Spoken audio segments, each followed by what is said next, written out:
I said, remove your pants. I need to smell it to see if it smells of sperm, and you had better pray to your God that there is no sign of sperm on that pants. If not, I will whip you like a dog, Femi shouted angrily. Dupe had tears flowing through her eyes as she removed her pants and handed it over to Femi.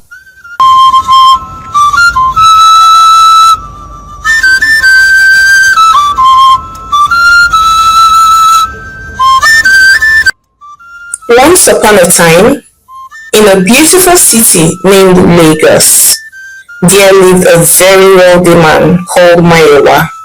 He was a widower. He loved his wife very much, but had lost her to the cold hands of death during the birth of their precious daughter, Dupe. Mayowa never remained the same after the death of his wife. He vowed never to remarry and swore to pour out all his love and affection on their daughter, Dupe. Mayowa kept to this promise as he loved his daughter very much and gave her the finest things of life, including a quality education. When Dupe was only 17 years old, he sent her abroad for her university education. A few years later, Dupe was back to Nigeria. She was so happy to be reunited with her father and her best friend Rachel. Rachel worked in a bank in Lagos and had put in a good word for Dupe, and Dupe was hired. Dupe was so happy. She was living her best life. However, her joy was short-lived as her father, Mayowa, died just barely 1 year after she relocated to Lagos. Dupe was so heartbroken and distraught. She was always in tears. Her father meant so much to her, and she was gradually slipping into a place of depression. Rachel tried her best to be there for her friend Dupe, but Dupe was in so much pain and grief. After a few weeks, Dupe had to resume her job at the bank, but she was still very sad and in so much grief. It was during her state of grief that Dupe met Femi. Femi had just been transferred from a different branch in Ogun State to their branch in Lagos, and they became friends very quickly. Femi was very funny. He made Dupe laugh and he helped her slowly heal from the pain of her father's death. Femi was short, dark, and ugly. Rachel never liked him from the very first day she set her eyes on him. She felt there was something sinister about him, and she told Dupe, her friend. But Dupe always dismissed her feelings, saying that Rachel was only being jealous because Femi was fast becoming her friend. Dupe also reassured her friend Rachel that there was nothing going on between her and Femi, saying that they were just friends. Besides, Femi is not the kind of man I like. He's dark, short, and not so handsome. He's just my friend and nothing more. So please relax. Besides, have you not seen my boyfriend Shegun? He's everything I could ever dream of in a man, Dupe said. Okay, if you say so, Rachel replied. Months later, Dupe had gotten engaged to her boyfriend Shegun. Shegun was a tall, handsome man. He was a businessman and loved Dupe very much. Rachel liked him and was happy for her friend. Preparations began earnestly for their wedding. Dupe's friends, Femi and Rachel, were helpful and involved in the planning of Dupe's wedding. Over the years, Femi had become very close to Dupe, and Femi literally took the wedding as his own, running all sorts of errands just to make sure that it was a success. However, it was barely 3 days to the wedding when tragedy struck. Dupe's fiancé, Shegun, was involved in a car accident and had died on the spot. Dupe was so traumatized. She broke down in tears when she got the news. Not again. Why does everyone I love have to die? Dupe said as she wept. The week weeks that followed, Dupe was in so much pain and sadness. She was having a psychotic breakdown. She had lost her father barely 3 years ago. Now she had lost her fiancé, Segun, just 3 days to their wedding. Unfortunately for Dupe, her best friend Rachel had been transferred to another state and could not be there for her. Femi, on the other hand, stood by Dupe. He spent days and nights with her in her home, consoling and comforting her. It was during this moment when Dupe was grieving that Femi spoke to her and said, "Dupe, there is something I have been meaning to tell you, but I didn't know how to go about it.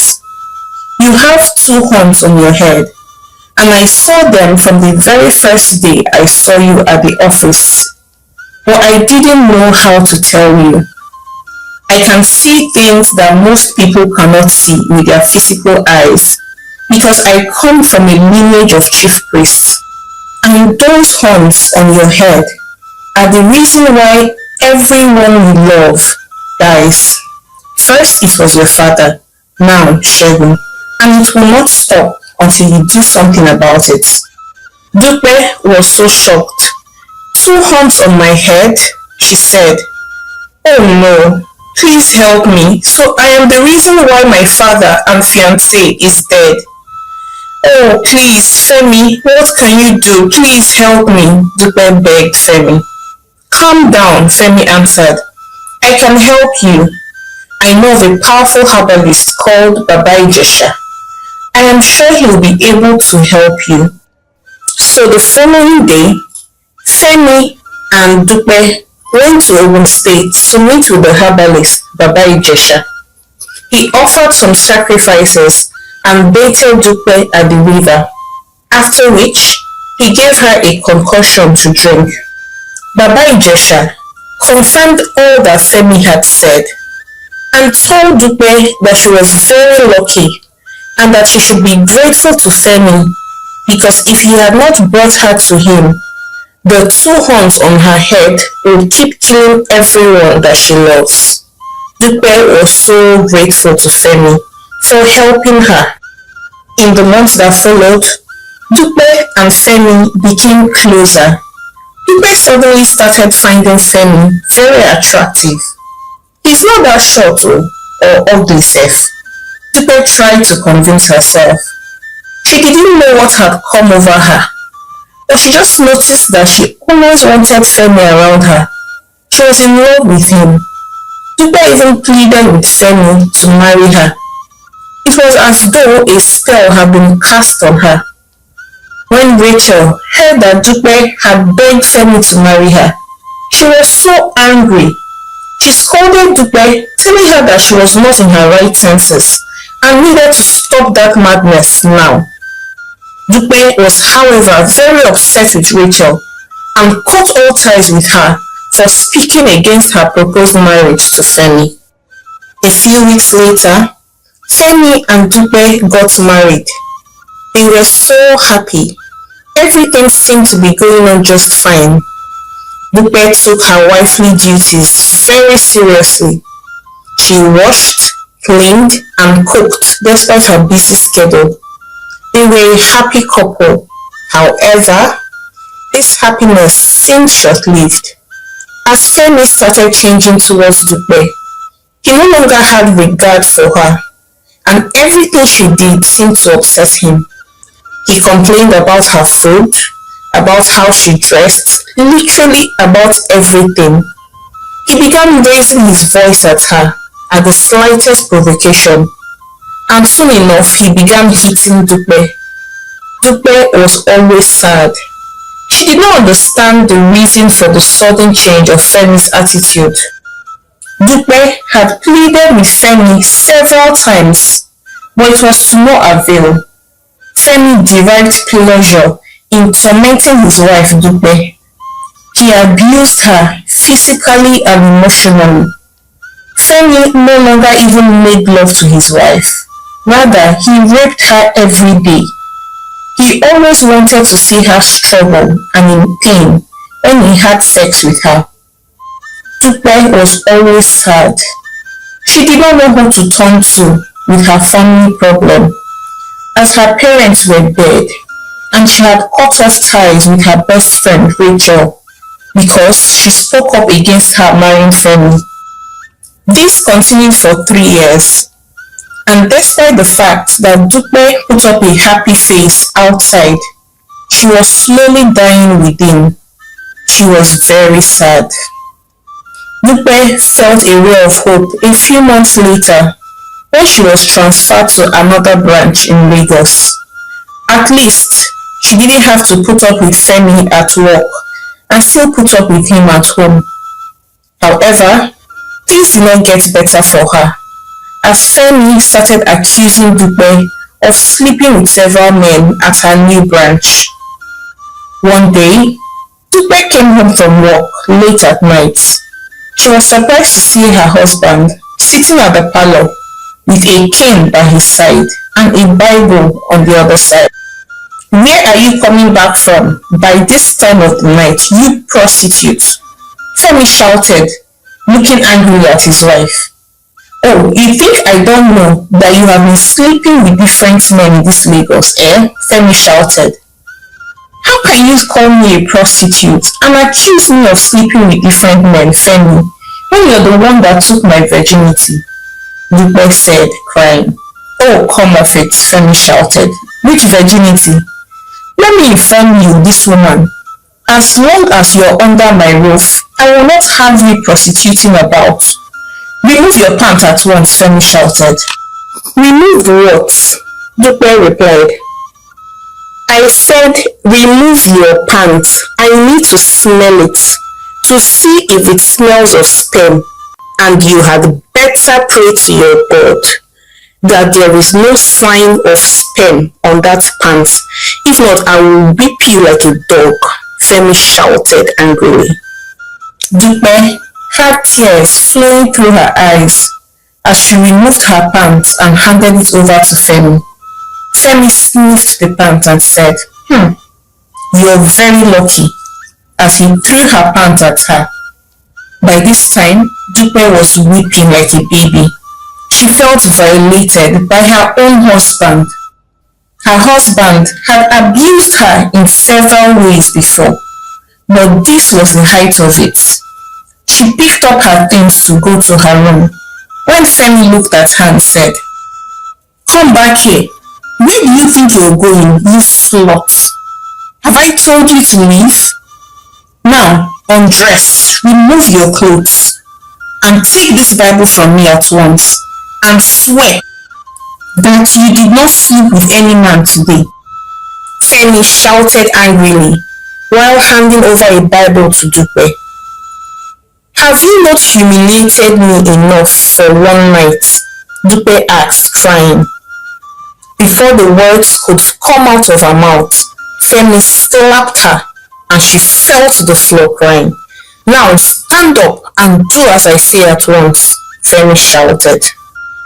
Dupe, looking very terrified, removed her clothes at once and took the Bible and swore, saying, "If I slept with any man at the office today, let God strike me dead." Femi was finally satisfied and he dismissed her. Dupe had never felt so little. She felt small. She felt violated and humiliated by her own husband. She picked up her things and went to her room. This became a routine for Dupe in her own home. Each time she came back from work, she removed her pants and gave it to her husband to sniff and inspect for any signs of sperm. She also undressed and took the Bible and swore, saying that if she had slept with any man that day, then let God strike her dead. This continued for months. Dupe had no one to confide in. She was always sad. She wished she would sleep and never wake up. This was what her life had been reduced to. One day, Dupe came back from work at night and as usual was about undressing so she could swear, and also was about removing her pants to hand over to her husband to inspect and sniff. But to her surprise, Femi reached out to her and said, "No, Dupe, you don't need to do that today," Femi said. Dupe looked at Femi, surprised. "I am so sorry, Dupe, for how I have treated you in the past," Femi continued. "I have allowed my jealousy consume the better part of me, and I have treated you unfairly. Please find a place in your heart to forgive me," Femi said. "You have hurt me so much, Femi," Dupe said, weeping. "You have violated me in every sense of the word for the past 5 years," Dupe said, weeping. "I am so sorry, Dupe," Femi said as he wrapped her up in his arms. Dupe broke down like a baby, weeping. The next few days was like a dream to Dupe. Femi and Dupe had taken leave at work, and the next few days Femi showered so much love and affection on her. He cooked for her, took her shopping, and was kind to her. Dupe was so happy. She did not know what had changed Femi, but she was grateful for the change. Just few days before they were to resume work, as their leave was coming to an end, Femi and Dupe were in their parlor sitting down when Femi reached out to Dupe and said, "I fear that when you resume work, I might get jealous again and let jealousy take the better part of me. I don't want to go back to my former self. I do not want to be wicked to you," Femi said, crying. Dupe looked at him and said, "What can I do so that you can trust me? I don't want us to go back to where we used to be." Femi looked at her and said, "Please follow me to Baba Ijesha and take an oath that you will not leave me or marry any other man, no matter what happens." Dupe looked at him shocked, but she was desperate to save her marriage. She was willing to do anything, so she agreed. The following day, Dupe followed her husband Femi to Baba Ijesha, and some sacrifices were offered, and she swore that she will not sleep with any other man or get married to any other man until she dies. Femi was so happy. Dupe was happy too. She hoped that what she had done would make her husband trust her, and she hoped it would even ultimately save her marriage. They continued living together happily. Dupe returned to work, but Femi did not. When Dupe asked Femi why he was not yet returning to work, Femi came up with an excuse or the other, that he was granted an extended leave. Dupe didn't pay so much attention to it, but unknown to Dupe, Femi had embezzled some funds at the bank to the tune of 1.5 billion naira and was in hiding. One day, Femi and Dupe were in their parlor at night, enjoying each other's company and having a good time, when some policemen barged into their house and arrested Femi for embezzling the sum of 1.5 billion naira. Dupe was so shocked. Femi, on the other hand, was not. He seemed to be expecting them sooner or later. The police officers took Femi away. That week, Dupe started running helter-skelter just to secure his release, when she received the shock of her life that Femi was dead. They told her it was an accidental discharge, that the police had shot him by mistake. Dupe was in a state of confusion. She didn't know how to feel. A part of her felt grief, and another part felt relief. A part of her mourned her husband for the few good moments they shared just before his death and at the beginning of their marriage. The other part of her felt relief and free. She felt free at last, after 5 years of bondage, married to Femi. She felt a surge of fresh air. She felt alive again, and she swore that she was going to live to the fullest this time. She started by reaching out to her best friend Rachel, apologizing and pleading with her to please forgive her for cutting ties with her because Rachel told her not to marry Femi. Rachel forgave her and they were back to being friends. Rachel was now married to Chike and had 3 children with him. 1 year later, Dupe had mourned her husband for a full year as her tradition demanded, and she was now ready to jump into the dating pool again. She wanted to find true love this time.